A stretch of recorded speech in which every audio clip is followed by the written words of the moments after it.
Bien, fíjese, bueno, yo voy a hacer una aclaración. La filmina me llamó mucho la atención. No piensa que tengo mente infantil. A veces sería bueno tenerla y disfrutar más la vida, ¿no? Lo que sucede es que me llama la atención esa filmina, porque cuando la veo me recuerda a mi país, precisamente el perfil que tiene hoy día. El puentecito que está aquí, el que une o pasa sobre el canal de Panamá. Allá están los rascacielos de la calle 50 con el tornillo. Y acá está un dron. Ah, no, no es un dron. Es el helicóptero de Martinelli, que ahora va a tener que ir a ver qué hace, porque hace 3 horas le prendieron alerta azul a la Interpol. La siguiente alerta roja, tráiganlo. Continuamos. Como yo no soy político, no voy a hablar de eso. Felizmente estoy fuera del país. Bien, vamos a ver rápidamente. Señores, se me ha pedido que hable un poquito, un resumen intenso de este tema de delitos informáticos en Panamá. Vamos a ver. Fíjese, primero que todo es un desafío, o era un desafío hablar de delitos informáticos en Panamá hace 25 años atrás. Y establezco de parangón esta fecha porque poco más o menos el tiempo que he estado dictando clases a nivel universitario en mi país en estos temas. Entonces, habían varios retos en ese entonces. Primero que todo, todos creo que coincidimos con el hecho de que el tema de delitos informáticos es posiblemente uno de los temas más antiguos en derecho informático. Y aún así diríamos que no está del todo resuelto. Y en segundo lugar, por lo menos para esa época era un desafío inmenso hablar en teoría de figuras delictivas que estaban en ese momento en evolución y donde por lo menos en mi país no existía legislación aplicable y en muchos países tampoco. Entonces era difícil convencer a un estudiantado de que existía esta figura delictiva cuando ni siquiera no teníamos los tipos penales definidos, ¿no? Había poca legislación aplicada a nivel local y a nivel internacional. Les confieso que cuando yo comencé con estos avatares, no existía en mi país al menos ni una sola disposición que hablara en temas de tecnología, computadoras, etcétera. Ninguna legislación. Así que la he visto nacer a todas hasta el momento. Ahora, eso no me hace muy mayor, ¿eh? Lo que pasa es que empecé temprano, ¿ya? Por cualquier cosa. Bien, fíjese, la tendencia para aquellos primeros años era crear tipos penales, lo que llamamos tipos penales paralelos. O sea, como todavía no comprendíamos el fenómeno, lo que hacíamos era que le agregábamos, como se me ocurrió una vez explicar a mis estudiantes, como le agregáramos el apellido informático a los tipos penales ya preexistentes.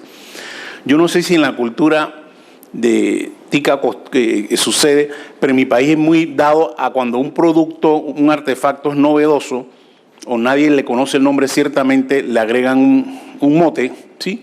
Por lo general le agregan la palabra chino. Hay una fruta nueva que nadie conoce, mango chino, pues ponle chino, pues ya con eso resolvemos, ¿ya? La nomenclatura. El lápiz chino, todo es, y le agregan un apellido de manera tal que supuestamente genera una, sí, por generación espontánea, una novedad, no sé. Bien, sé que comenzamos a agregarle a todos los tipos penales ya preexistentes el apellido informático y con eso consideramos que estábamos botando la pelota del estadio, ¿no? Bien, esas eran cosas, muy resumidamente, lo que sucede hace 25 años en estos temas de legislar sobre delitos informáticos, o esas conductas, perdón, porque es una redundancia decir eso. Bien, vamos a ver. Un recorrido legislativo de mi país, al menos en temas de disposiciones que tuvieron dispersas, he escogido solamente estas 3 para efectos de no complicarnos mucho. Curiosamente, fíjese, una de las primeras leyes que habló que tipificó una figura y que inclusive dio sanción penal fue la Ley de Derecho de Autor en materia de piratería informática, ¿sí? Para aquellos que duplicaban ilícitamente un programa de ordenador, pues había pena de prisión en esa ley del año 94, imagínense. En el Código de la Familia, y creo que alguien mencionó, si no mal no recuerdo, fue el doctor Salas, y el tema sobre la imagen en el Código de la Familia, me parece que usted tocó ese tema, alguien lo tocó. Fue un tema que también la imagen de los menores de edad que se protegía de ese entonces, que no fueran divulgadas por ningún medio, no solamente por televisión, sino como ya comenzaban a salir imágenes en los computadores, pues fue una forma también de procurar proteger a la niñez en ese sentido y se estableció así en el Código de la Familia de Panamá. Y en el Código Penal actualmente, modificado en el 2010, y hay unos 4 o 5 artículos sobre delitos informáticos que vamos a ver más adelante. Fíjense, estos temas son investigados, estas conductas son investigadas en mi país a través de una fiscalía especializada de delitos contra la propiedad intelectual y seguridad informática. Salta a la vista entonces que la segunda parte como que le pusieron más trabajo al fiscal, punto. Eso fue todo lo que sucedió. En mi humilde opinión debería existir una fiscalía autónoma para delitos informáticos exclusivamente. Es posible, eso no lo he corroborado, pero es posible que se haya hecho así, porque como ya el fiscal de propiedad intelectual venía viendo los temas de piratería de software, pues le dijeron, bueno, como no entendemos esto que es, tú también encárgate de eso, ¿no? El tema está que esa fiscalía, y antiguamente en 1996 era la fiscalía décima, en el 2007 la convierte en fiscalía contra la propiedad intelectual cuando el tema toma relevancia. Ya en el 2013 se le añadió todos los temas, o los temas, sí, las situaciones referentes a los delitos informáticos, duplicándole el trabajo al señor fiscal.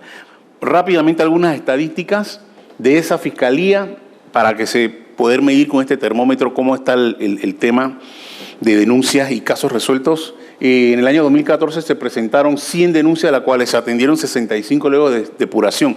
El 80% de las mismas son en temas precisamente de violación de derechos de autor en los temas de software. En el año 2015, o sea, lo que va del año, se han presentado 68 denuncias, de las cuales se atienden 65 hasta el momento, 3 han sido eliminadas o depuradas. Esas son las estadísticas más recientes, la última a las 10:43 de esta mañana. Así que, al menos que el señor fiscal haya recibido algo después del mediodía, ahí sí no me hago responsable por esa cifra nueva. Quiero hacer una pequeña pausa en este tema en particular, porque vi que el día de ayer se trajo a colación, fue el magistrado Chinchilla que trajo este tema a colación y lo introduje precisamente para hacer la aclaración sobre el tema de acceso ilícito a los sistemas, o a las bases de datos, a la información. Nosotros lo tenemos contemplado el acceso en el artículo 289 del Código Penal vigente, y fíjese, y me hago responsable por lo subrayado en negrilla, por supuesto, dice quien indebidamente ingrese. Hago la aclaración que no, hasta el momento, en ese artículo no implica o no es requisito sine qua non que usted obtenga ningún beneficio, ni sustraiga, ni lo altere, ni nada. Basta con que usted entró sin autorización. Esa es la esencia del artículo. Es como que usted llega a no sé cómo se dice acá, pero en mi época, que todavía no ha pasado, en mi época de fiestas y 15 años y de festivales de debutantes, usted llegaba a las fiestas sin invitación y le llamaban paracaídas. No sé cómo la juventud lo llamara hoy día, ¿no? O sea, usted estaba presente, pero nunca había sido invitado, ¿sí? Entonces, esto es poco más o menos. Usted ingresó, pero usted nadie le dijo que entrara. El simple hecho de entrar al sistema, a la base de datos, ya es una figura delictiva para nosotros, ¿ya? Y en el artículo 290 que le sigue, allí sí habla de quien indebidamente se apodere, copie, utilice datos inclusive en tránsito o contenidos, ¿verdad? Tiene una sanción de 2 a 4 años. No había hecho la aclaración en el artículo anterior, al menos a efectos explicativos. En mis clases yo le hago el comentario a los estudiantes, este es el 289, que yo sé que la figura no es ni técnica ni jurídica, la nomenclatura, perdón, ni técnica ni jurídica, pero eso, ahí está descrito lo que es un hacker. El hacker entra, no hace daño necesariamente, pero ya entró y sin permiso. O sea, el hacker, no voy a decir necesariamente que sea bueno, pero es el que ingresó. El cracker se ve aquí, o lo que llaman la doctrina o el vulgo, la común jerga, el cracker, porque ese sí entra a hacer daño. ¿Okay? No solamente entró sin autorización, sino entra a apoderarse, a alterar, a distorsionar la información que encontró. ¿Ya? Hay unas agravantes, y esto lo quise citar porque le hago mucho énfasis a esto a mis estudiantes de sistemas. Con el permiso de los que practican esta área, los estudiantes míos de sistemas piensan que eso no es conmigo, porque eso es derecho, yo soy sistema, eso no tiene nada que ver conmigo. Y he tratado por los últimos 15 años de hacerles comprender de que ellos llevan una responsabilidad en lo que administran, sobre todo cuando son bases de datos y demás. Si la memoria no me traiciona, alguien habló de eso hace un momento en el panel anterior. Sí, entonces, en efecto, ahí traigo a colación esas agravantes, ¿verdad? Porque eso recae específicamente sobre las personas que tienen algún control sobre esas bases de datos o esa información. Bien, una pequeña pausa, un pequeño paréntesis, quiero traer esto a colación porque también escuché algo ayer que creo que amerita tres palabras sobre el particular. Fíjese, es un denominador común en temas de investigación forense, al menos el trabajo que realiza la Fiscalía con el cual estuvimos entrevistándonos, la Fiscalía de Delito Informático, el tema de las evidencias, en otras palabras, la evidencia tradicional o cómo estamos acostumbrados a manejar los abogados versus la nueva forma de presentar las evidencias, ¿no? Obviamente, tradicionalmente la hemos presentado en físico. Hoy día, por supuesto que nace la necesidad de judicializar la evidencia digital. Fíjese, no sé exactamente cómo se está haciendo acá, pero en mi país se está cometiendo lo que considero un error gravísimo cuando los colegas quieren presentar evidencia digital a los tribunales. Se llevan a un notario y le dice, señor notario, vea que hay un mallete sobre un teclado. Dice el señor notario, sí, cómo no, ahí hay un mallete sobre un teclado. Right? Y él da fe sobre eso. Y eso se imprime y se lleva al tribunal y se acredita como prueba documental. ¿Ya? Un informático me enseñó que él me hace exactamente esa figura y la deposita en una página fantasma y el señor notario va a ver exactamente la misma figura y cuando la vea va a decir su ojo, sí, en efecto es un mallete sobre un teclado. No siéndolo. Y ahí el detalle. Coincidencia, bueno, no hay coincidencia, dice el dicho. La semana pasada me llamó una juez de circuito muy amiga, colega contemporánea en los estudios, precisamente a consultarme eso. Y le dije, no puedes aceptar eso. Tienes que traer un perito informático que acredite que esa imagen no ha sido trucada, que acredite que ese correo es de donde se generó, que acredite, ¿cierto?, un montón de detalles técnicos que pueden dar fe sobre la base de su expertise, de que esa información no ha sido alterada. Esa es la forma correcta de acreditarlo, no con fotocopia ni con el notario. Si usted quería ver a un notario para decir que en efecto en presencia del perito dijo esta foto es original, no ha sido trucada, eso es otra cosa. Pero el señor notario te le enseña una impresión de cualquier hoja y créame que va a decir dar fe pública sobre ello y esa no es la forma correcta. Solamente hacía ese pequeño paréntesis porque es un error que veo que se está cometiendo mucho al pretender judicializar pruebas de esta naturaleza. ¿Okay? Yo creo que todavía no hemos cambiado el chip de lo material versus lo virtual. Eso es lo que está sucediendo. Otro tema que no puedo dejar en el tintero es la cadena de custodia de la evidencia digital. Señores, ahí le incluí una imagen de un móvil, pero pudo haber sido la imagen de una portátil. ¿Sí? Eso es otro error que se está cometiendo muchísimo.